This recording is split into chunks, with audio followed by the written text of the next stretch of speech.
Hello and welcome.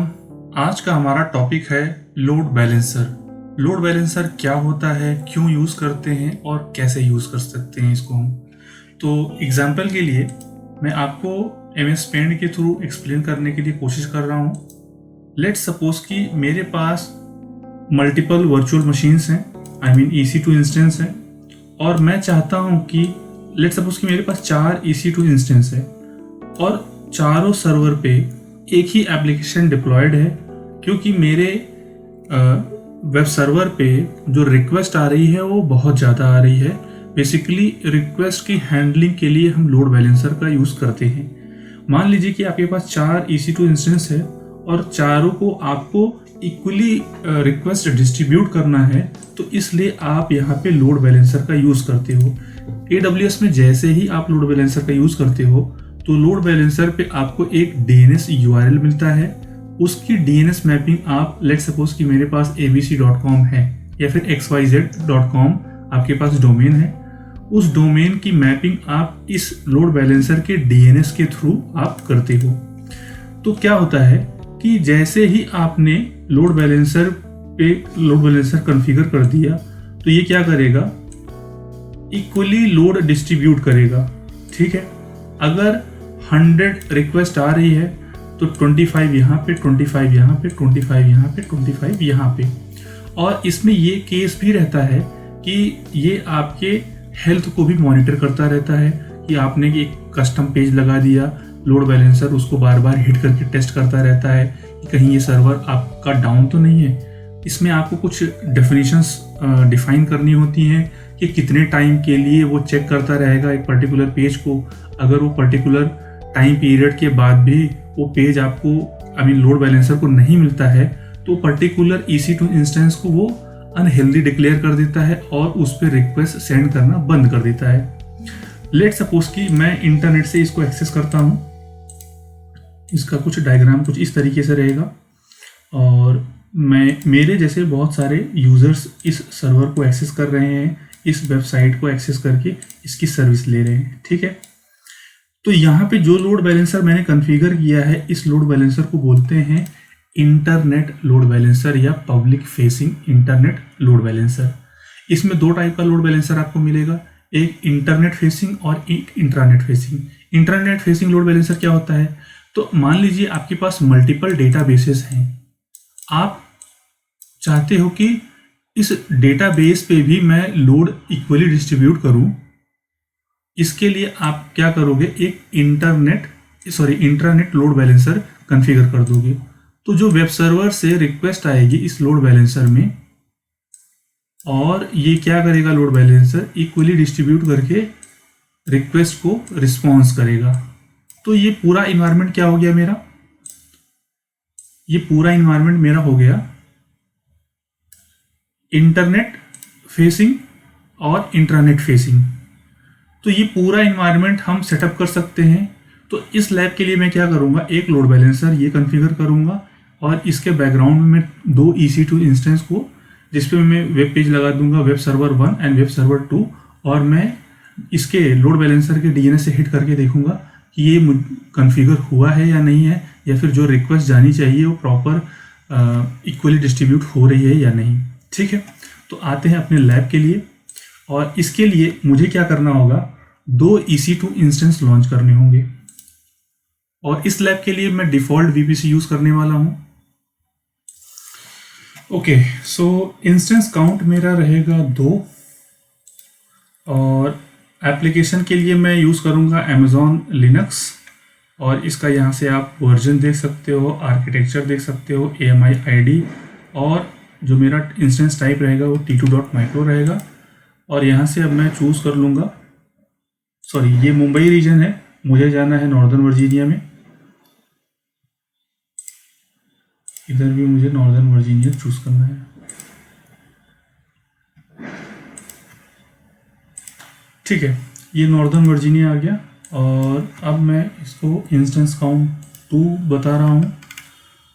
Amazon Linux ले रहा हूँ OS, और इसका वर्जन, आर्किटेक्चर और AMI ID T2.micro, और की पेयर में लूँगा US ईस्ट, और नेटवर्क में डिफ़ॉल्ट वाला लूँगा, सिक्योरिटी ग्रुप यहाँ से मैंने चूज़ कर लिया है, और इसके बाद सब कुछ एज इट इज़ रखूँगा and then launch instance. Instance launch करने के बाद मुझे क्या देखना है, मुझे मेरे EC2 इंस्टेंस में कौन सा सिक्योरिटी ग्रुप अटैच्ड है और इसको मैं एक्सेस कर सकता हूँ या नहीं, ये वेरीफाई कर लो। आप किसी भी EC2 इंस्टेंस को सेलेक्ट करो और सिक्योरिटी में जाओ, ये रहा मेरा सिक्योरिटी ग्रुप। इसको ओपन कर लेता हूँ नेक्स्ट टैब में, और अब मैं इसको ट्राई करता हूँ कनेक्ट करने के लिए। एग्जाम्पल कॉपी कर लिया यहाँ से, और इसके बाद मैं अपने PP के फोल्डर से गिट बैश ओपन कर लेता हूँ। गिट बैश ओपन करने के बाद यहाँ पे मैं इसको एग्जाम्पल को पेस्ट करूँगा, और ये मेरा EC2 इंस्टेंस कनेक्ट हो रहा है।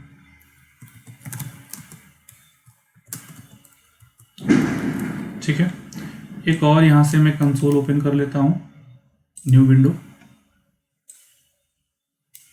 अब मैं मेरा दूसरा EC2 इंस्टेंस कनेक्ट करता हूँ।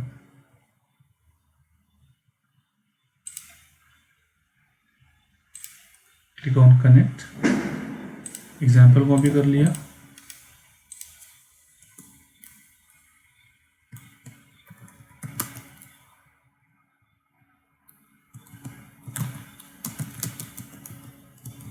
और अब मैं यहाँ पे कुछ पैकेज इंस्टॉल कर रहा हूँ।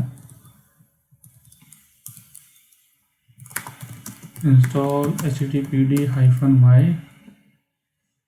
और पहले वाले इंस्टेंस में भी हम इंस्टॉल httpd-y।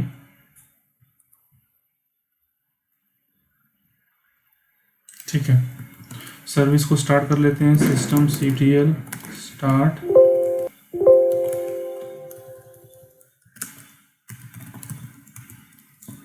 और इसके बाद मैं कर लूँगा इसको इनेबल। वैसे इस लैब के लिए इसको इनेबल करने की ज़रूरत नहीं है। ठीक है, यहाँ से इसको करता हूँ मैं स्टार्ट,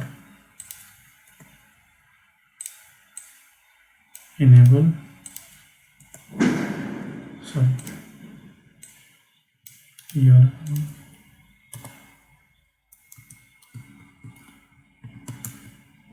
ओके।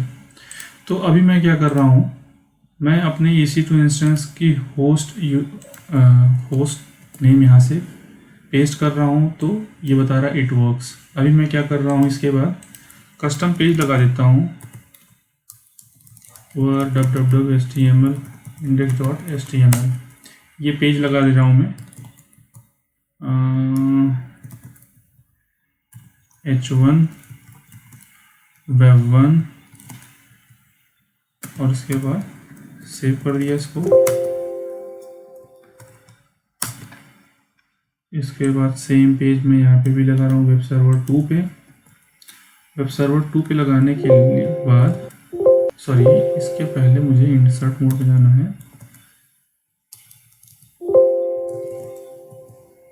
H1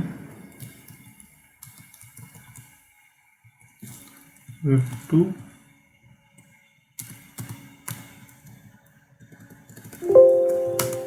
ठीक है।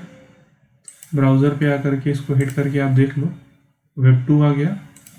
मुझे वेब 1 एक्सेस करना है। फर्स्ट EC2 इंस्टेंस को सेलेक्ट करके क्लिक ऑन कनेक्ट, सॉरी यहीं से होस्ट नेम कॉपी कर लेना चाहिए था, बट एनीवेज यहाँ से भी मैं कर सकता हूँ, वेब 1 और वेब 2। अब आते हैं अपने मेन टास्क पे, जो कि मुझे लोड बैलेंसर कॉन्फ़िगर करना है। लोड बैलेंसर, सॉरी EC2 में ही ये ऑप्शन है। तो लोड बैलेंसर कॉन्फ़िगर करने के लिए यहाँ पे आपको लोड बैलेंसर और टारगेट ग्रुप 2 मिलेगा। लोड बैलेंसर में आप एक्चुअल लोड बैलेंसर कॉन्फ़िगर करते हो, टारगेट ग्रुप में आप क्या करते हो, EC2 इंस्टेंस को ऐड करते हो। तो चलते हैं लोड बैलेंसर पे।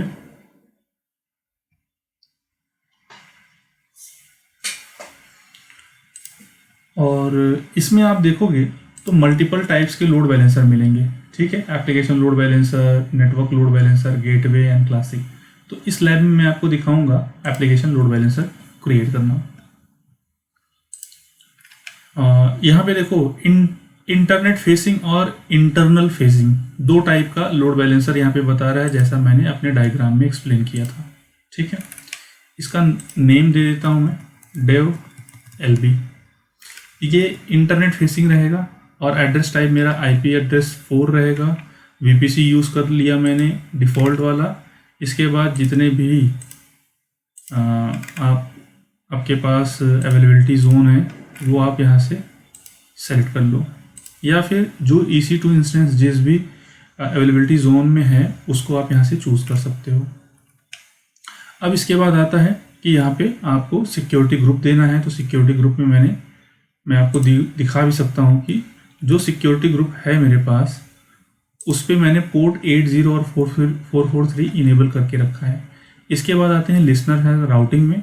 मैं पोर्ट 80 पे इसको रन करूँगा और मेरे पास कोई टारगेट ग्रुप नहीं है तो मैं यहाँ से टारगेट ग्रुप भी क्रिएट कर लूँगा।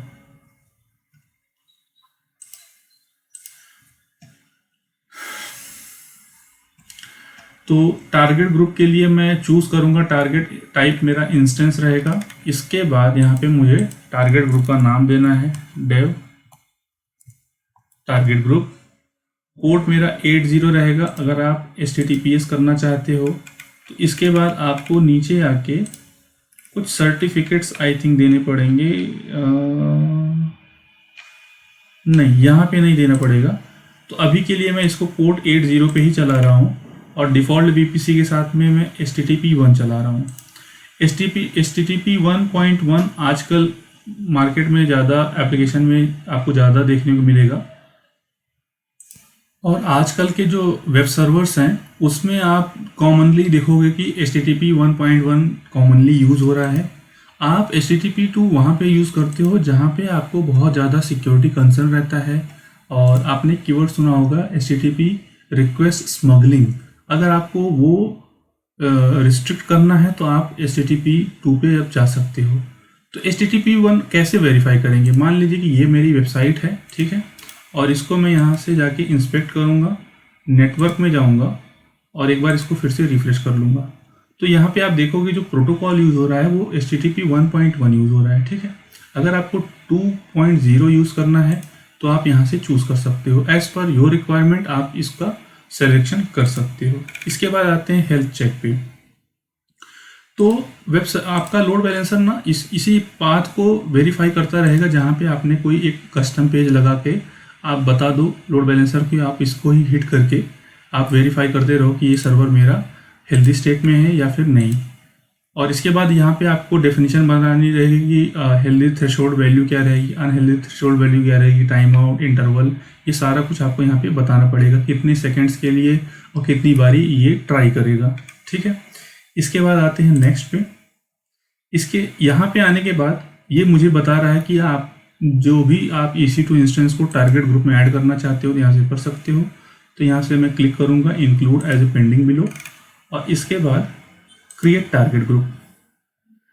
टारगेट ग्रुप क्रिएट करने के बाद अब आप आ जाओ अपने लोड बैलेंसर पे और रिफ्रेश करो। यहाँ पे आप देख लो डेव TG आपका आ चुका है। इसके बाद हमें क्या करना है, हमें और कुछ नहीं करना है। अब बाकी की इंफॉर्मेशन आप यहाँ से देख सकते हो कि समरी क्या है।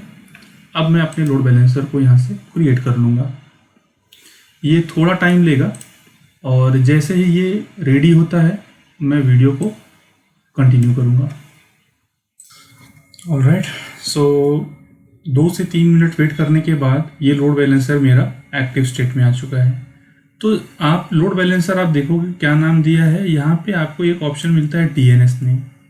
तो इसी DNS नेम को कॉपी करके आप DNS मैपिंग आप किसी भी URL पे कर सकते हो। तो अगर मुझे वेब सर्वर एक्सेस करना रहेगा लैब के लिए तो मैं यहीं से इसको ट्राई कर रहा हूँ। तो आप देखो ये वेब सर्वर पे पहली बार रिक्वेस्ट गई, फिर से इसको हिट करो तो ये देखो वेब सर्वर 2 पे जा रही है रिक्वेस्ट, वेब सर्वर 1 और ये वेब सर्वर 2। जो भी मेरी रिक्वेस्ट जा रही है वो इक्वली डिस्ट्रीब्यूट कर रहा है मेरे वेब सर्वर पे। तो ये था हमारा एक लैब जो कि, और हाँ इसमें ये भी आप देख सकते हो कि लोड बैलेंसर सेलेक्ट करने के बाद इसमें सारी इन्फॉर्मेशन आप देख सकते हो कि ये स्कीम क्या है, इंटरनेट फेसिंग है, एप्लीकेशन टाइप लोड बैलेंसर है, स्टेट क्या है, इसका होस्टेड जोन क्या है, ये है वीपीसी आईपी एड्रेस कब क्रिएट हुआ, सबनेट्स यहाँ से आपको मिल जाएगा, लोड बैलेंसर का ARN DNS नेम आपको ए रिकॉर्ड यहाँ से मिल जाएगा। ऐसे ही लिसनर्स एंड रूल्स में आप जाओ तो यहाँ पे मैंने बताया है, इस रूल्स को अगर आप देखोगे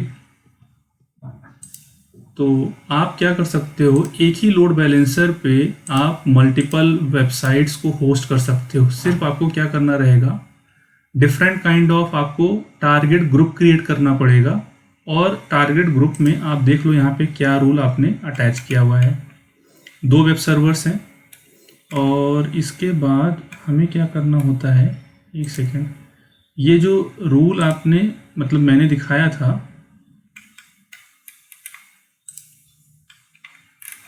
सॉरी, हाँ, ये टारगेट ग्रुप, ठीक है। इस रूल इसमें देखोगे कि कौन कौन से रूल डिफाइंड है। तो ये जो रिक्वेस्ट आ रही है वो 100% फॉरवर्डेड है। अगर आप ऐड करना चाहते हो कोई रूल तो यहाँ से इस रूल्स को आप इसको मैनेज भी कर सकते हो। ये जो अभी आप रूल्स देख रहे हो, ऐड करने का जो प्रोसेस है वो नया है। इसमें आई थिंक लीव पे मैं क्लिक कर रहा हूँ, इसमें आपको ओल्डर वर्जन का भी ऑप्शन मिलता है। कहाँ है, हाँ ये देखो, आप ओल्डर वर्जन से भी अपने रूल्स को कॉन्फ़िगर कर सकते हो। तो जैसा कि मैंने बताया कि जैसे यहाँ पे एक रूल एडेड है, ठीक है। अब आपको रूल ऐड करना है तो दूसरा रूल आप ऐड करके आप बता दो कि क्या रिक्वेस्ट रहेगी और कहाँ से क्या ट्रांसफ़र होगा, ठीक है। ऐसे ही कंडीशन बता दो, तो HTTP हेडर रहेगा या फिर सोर्स IP रहेगा, होस्ट हेडर रहेगा, और एक्शन में आपका क्या रहेगा, फॉरवर्डेड टू, ठीक है। जैसे यहाँ पे ये कॉन्फ़िगर हुआ है वैसे ही आपको कंडीशन यहाँ लगानी है। ये फॉरवर्डेड टू 100% है, तो फॉरवर्डेड टू आपको जो भी टारगेट ग्रुप रहेगा आपको यहाँ पे हिट करना है, और इसके बाद आपको यहाँ पे उसकी वैल्यू देनी रहेगी, 100% जाना है या कितना जाना है। ऐसे ही आप रूल मल्टीपल टारगेट ग्रुप के लिए सेव कर सकते हो, ठीक है। तो ये बहुत ही इजी है। इसमें आपको जैसे मैंने बताया कि एक ही लोड बैलेंसर का यूज़ करके आप मल्टीपल वेबसाइट्स होस्ट कर सकते हो, और हर वेबसाइट के लिए आपको एक टारगेट ग्रुप क्रिएट करना पड़ेगा। ये ब्यूटी है एप्लीकेशन लोड बैलेंसर की, जो लेयर 7 पे वर्क करता है। तो इस वीडियो में फ़िलहाल इतना ही। Thanks for watching.